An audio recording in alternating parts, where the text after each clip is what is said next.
Free education के online platform पे मैं शुभ्रा शिवांगी आप सभी व्यूवर्स का एक बार फिर से स्वागत करती हूँ। अब तक हमने भारतीय राष्ट्रीय आंदोलन में कांग्रेस के विभिन्न अधिवेशनों को पढ़ा। आज के इस वीडियो में हम बंगाल विभाजन और स्वदेशी आंदोलन को डिस्कस करेंगे।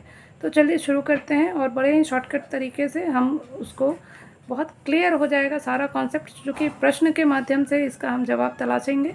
तो चलिए आज की वीडियो की शुरुआत करते हैं।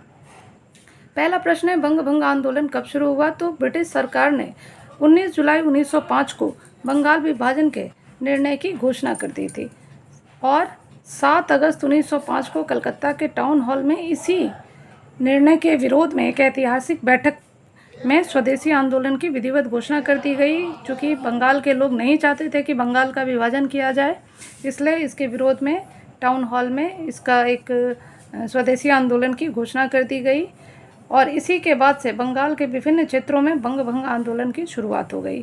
फिर आते हैं 16 अक्टूबर 1905 को, जब इस दिन ही तय किया गया था कि बंगाल को इस दिन विभाजित कर दिया जाएगा और तय समय में बंगाल को 2 भागों में बांट दिया गया, पूर्वी बंगाल और पश्चिमी बंगाल।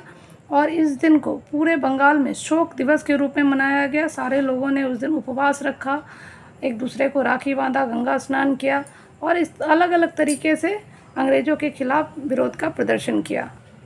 रविन्द्रनाथ टैगोर के सुझाव पर पूरे बंगाल में इस दिन राखी दिवस के रूप में मनाया गया था।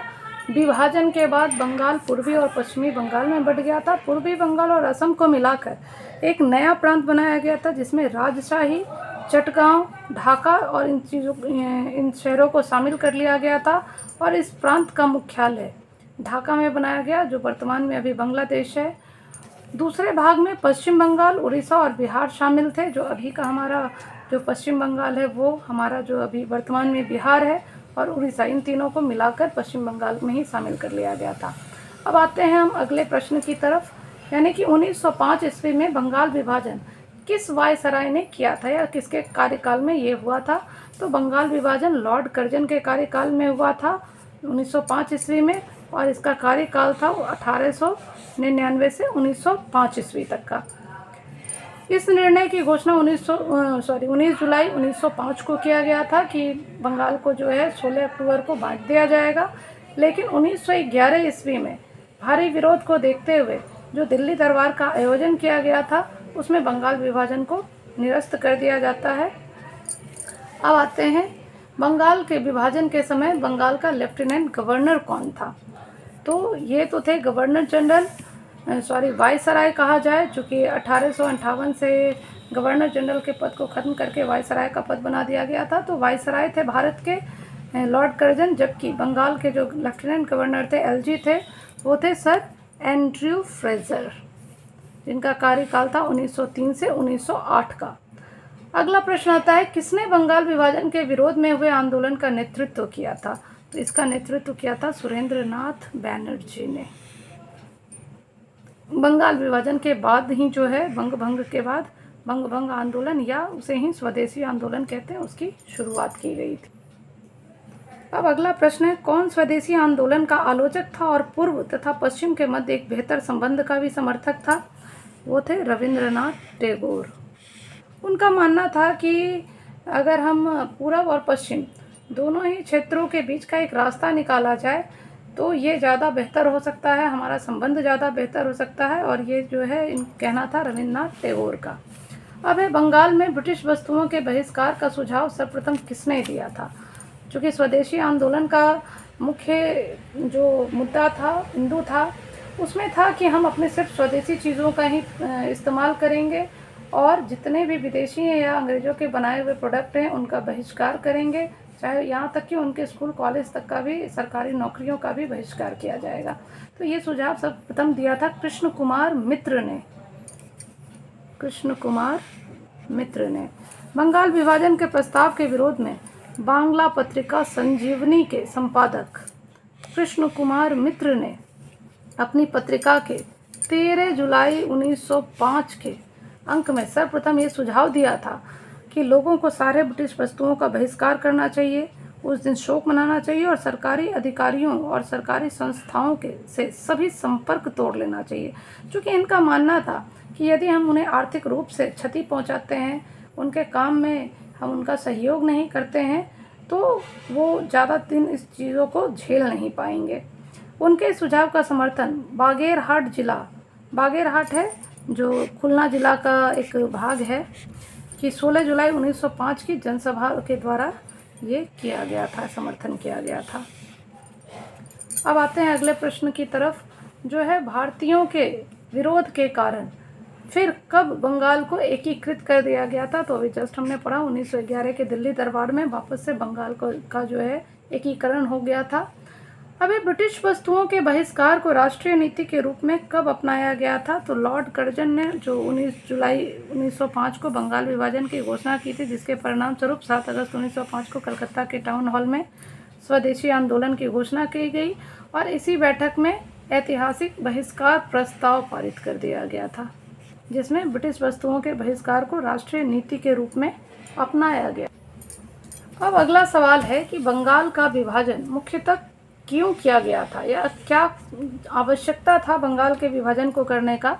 तो वैसे तो कहा जाता है कि ब्रिटिश सरकार ने इसका जो उद्देश्य बताया था वो प्रशासनिक सुविधा बताया था कि बंगाल बहुत बड़ा है, इतने बड़े प्रांत में प्रशासन को जो है सही तरीके से काम करवाने में दिक्कत हो रहा है, इसलिए हम इसका जो है विभाजन करेंगे। लेकिन वास्तव में बंगाल विभाजन मुख्यतः बंगाली राष्ट्रवाद की वृद्धि और दुर्बल करने के लिए ऐसा किया गया था कि बंगाली राष्ट्रवाद का जो बंगाल में सबसे ज़्यादा राष्ट्रवाद का प्रचार प्रसार हो रहा है और अंग्रेज़ों के खिलाफ साजिशें हो रही है, क्रांति हो रही है, तो क्यों ना अगर हम बंगाल को बांट देते हैं तो ये इनके जो योजनाएं हैं वो दुर्बल हो जाएगा, इनका जो राष्ट्रवाद है वो कमज़ोर हो जाएगा।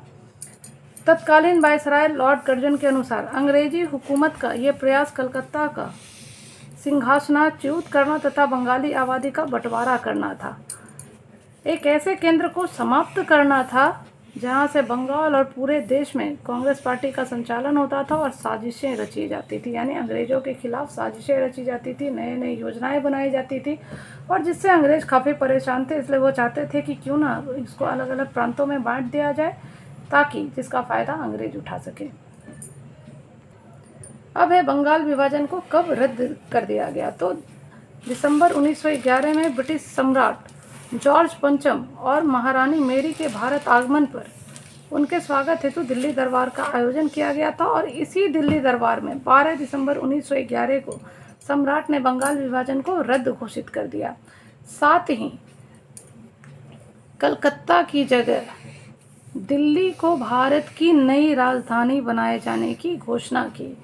ये कहा गया कि अब कलकत्ता नहीं, सत्ता का केंद्र या फिर ये कहे कि राजधानी परिवर्तन करके कलकत्ता की जगह दिल्ली ले जाया गया और घोषणा के अनुरूप बंगाल को एक नए प्रांत के रूप में पुनर्गठित कर दिया गया। उड़ीसा और बिहार को बंगाल से अलग करके एक अलग प्रांत बना दिया गया और असम को एक नया प्रांत बना दिया गया और सिलहट को इसमें जोड़ दिया गया था असम में। अगला प्रश्न है, मद्रास में स्वदेशी आंदोलन का नेतृत्व किसने किया था। तो इसका जवाब है चिदम्बरम पिल्ले ने। वहीं दूसरा सवाल है, ब्रिटिश पत्रकार H.W. नेविन्सन जुड़े थे किस आंदोलन से। तो वो जुड़े हुए थे स्वदेशी आंदोलन से। इन्होंने 4 महीने तक भारत में रहकर मैनचेस्टर गार्जियन, ग्लासगो हेराल्ड और डेली क्रॉनिकल के लिए रिपोर्टिंग की थी। बाद में इन्होंने इस रिपोर्ट को the new spirit in India के नाम से पुस्तक के रूप में भी संपादित किया था। अगला प्रश्न आता है, कौन 1905 के स्वदेशी आंदोलन में मुख्यतः अप्रभावित रहे, यानी किनको कोई प्रभाव नहीं पड़ा इस आंदोलन से। वो थे कृषक और मुस्लिम। उनको इससे कोई उससे अछूते रहे थे, इसमें शामिल नहीं थे इस आंदोलन में।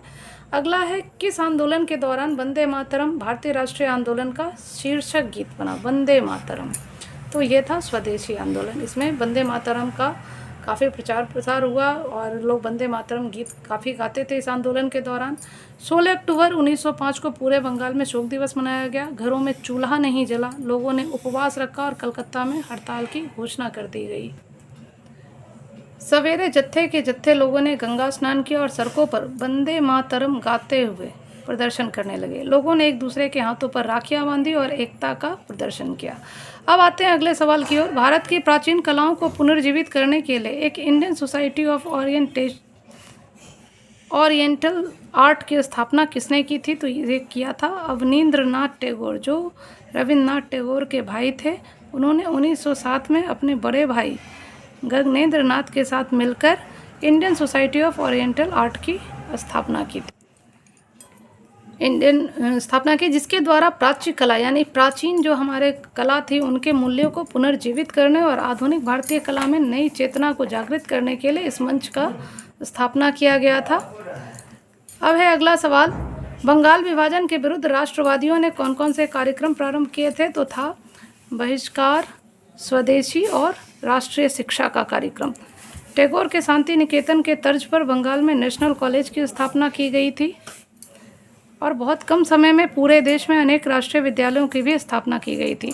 अगस्त 1906 ईस्वी में राष्ट्रीय शिक्षा परिषद का गठन हुआ और स्वदेशी आंदोलन में आत्मनिर्भरता और आत्मशक्ति का नारा दिया गया। कांग्रेस ने भी अपने कलकत्ता अधिवेशन जो 1906 में हुआ था, वहाँ भी स्वदेशी आंदोलन, बहिष्कार और राष्ट्रीय शिक्षा और सुशासन से संबंधित 4 प्रस्ताव पारित किए थे। और बंगाल का जब 1911 में विभाजन खत्म कर दिया गया और पुनर्गठन कर दिया गया बंगाल का, उसके बाद ये स्वदेशी आंदोलन समाप्त होता है। आज की क्लास आप लोगों को कैसे लगी ये अपने कमेंट में बताएंगे और ज़्यादा से ज़्यादा इस वीडियो को लाइक करें, शेयर करें और सब्सक्राइब करें। धन्यवाद।